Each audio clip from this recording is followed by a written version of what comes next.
Τι θα συμβεί αν σκάσει μια πυρηνική βόμβα σε μια πόλη? Αν πέσει πυρηνική βόμβα στην πόλη που μένεις, θα γίνει αυτό που φαντάζεσαι. Θα πεθάνεις αμέσως εάν βρίσκεσαι σε ακτίνα 2 χιλιόμετρων από το επίκεντρο και σε μεγαλύτερη απόσταση, ανάλογα με τη βόμβα που θα πέσει.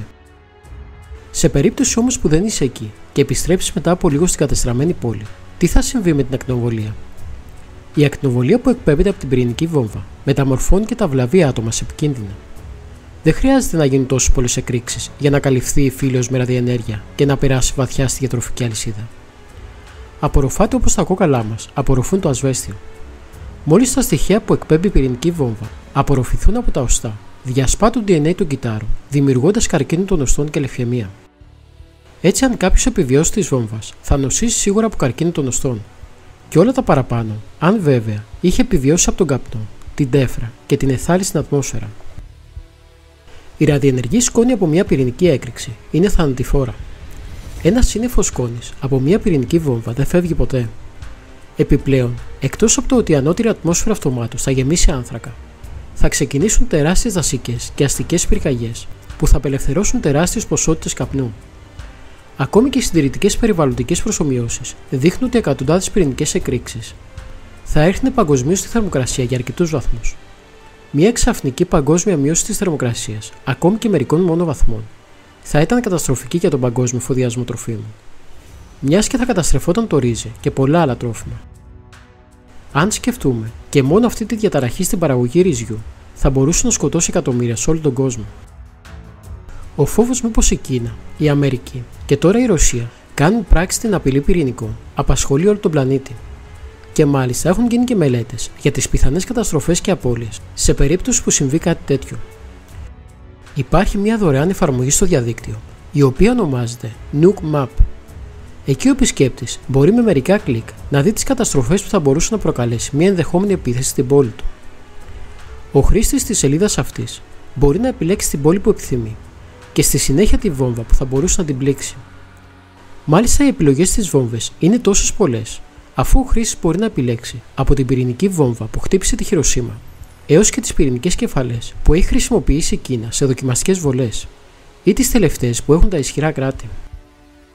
Στη συνέχεια, και πατώντας την επιλογή Detonate στο κόκκινο κουμπί, εμφανίζεται στο χάρτη η έκταση της καταστροφής που θα προκαλέσει η έκρηξη, ο αριθμός των νεκρών αλλά και όσων θα μπορούσαν να τραυματιστούν, καθώς και μέχρι ποια απόσταση θα υπάρξει ακτινοβολία και καψίματα από πρώτου μέχρι τρίτου βαθμού στους ανθρώπους. Αλήθεια, έχετε αναρωτηθεί ποτέ τι θα γινόταν στην Αθήνα εάν έπεφτε μια ατομική βόμβα? Ποιες περιοχές θα γινόντουσαν στάχτη? Μπορεί ο ψυχρός πόλεμος να έχει περάσει, όμως το πυρηνικό οπλοστάσιο παραμένει και ο κίνδυνος, έστω και μικρός για μια σύραξη, υπάρχει πάντα. Τι θα γινόταν όμως εάν έπεφτε μια ατομική βόμβα στην καρδιά της πρωτεύουσας? Με μια μικρή δοκιμή που θα δούμε παρακάτω, θα καταλάβετε πως οι καταστροφές είναι τεράστιες και μιλάμε για πάνω από 2 εκατομμύρια νεκρούς και άλλους τόσους τραυματίες. Η καταστροφή θα ρημάξει όχι μόνο την Αττική, αλλά θα φτάσει μέχρι τη Βόρεια Εύβοια, την Κύθνο και την Άνδρο και δυτικά μέχρι την Κόρινθο.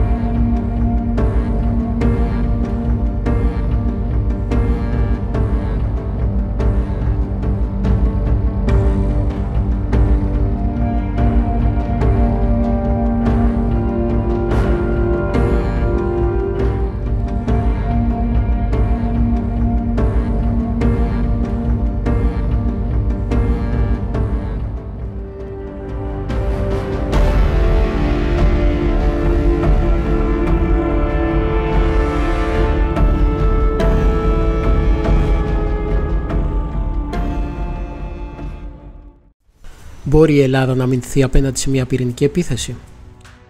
Θα τους προστατεύσει το S-300 από πυρηνικές απειλές? Δυστυχώς και σύμφωνα με ειδικό, η απάντηση είναι όχι.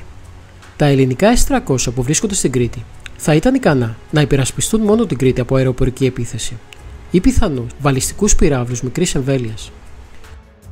Τίποτα δεν μπορεί να υπερασπιστεί, αλλά και καμία χώρα από τη στιγμή που θα εκτοξευθούν οι πυρηνικοί πύραυλοι. Αυτός είναι και ο λόγος για τον οποίο οι υπερδυνάμεις διαπραγματεύονται πάντα την πρόληψη των συγκρούσεων, για να αποφύγουν κλιμακώσεις που μπορεί να οδηγήσουν σε πολέμους με τόσο βαριά όπλα.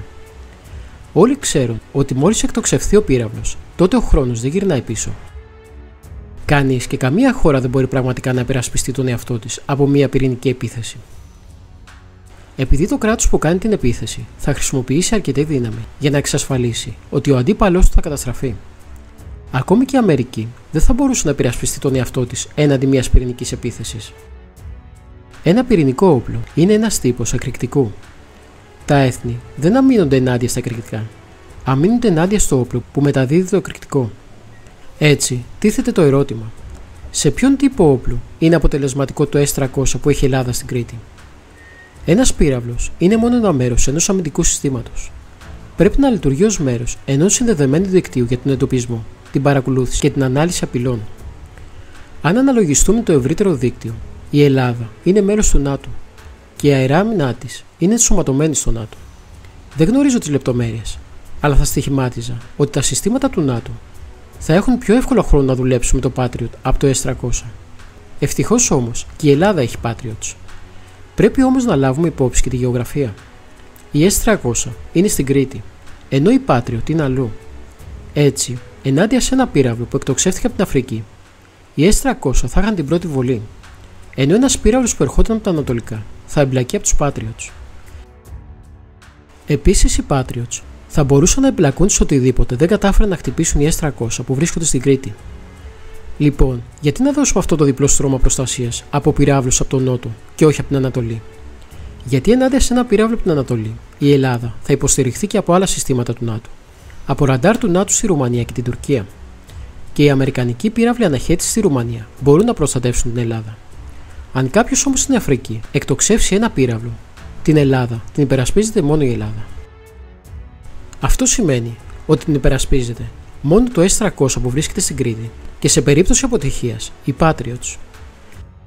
Έτσι, υποθέτοντας ότι το σύστημα λειτουργεί όπως θα έπρεπε, η Ελλάδα παύλα ΝΑΤΟ έχει μια καλή ευκαιρία να καταστρέψει εισερχόμενους βαλιστικούς πυράβλους κρούζ και αεροσκάφη. Εκτός και αν δεχθεί επίθεση με ένα αριθμό πυράβλων ταυτόχρονα. Μόνο η Ρωσία έχει τη δύναμη αυτή τη στιγμή να το κάνει αυτό. Όμως πιστεύω πως κάτι τέτοιο δεν θα το ήθελε ο Πούτιν για την Ορθόδοξη Ελλάδα. Όμως, ας αναρωτηθούμε, γιατί κάποιος να επιτεθεί στην Ελλάδα με πυρηνικά? Είναι μέλος του ΝΑΤΟ. Επομένως, μία επίθεση εναντίον της είναι επίθεση σε όλη την Ευρώπη, αλλά και τη Βόρεια Αμερική. Εκτός από μία τρομοκρατική ενέργεια, κανείς δεν θα επιτεθεί στην Ελλάδα, καταλήγει ο ειδικός.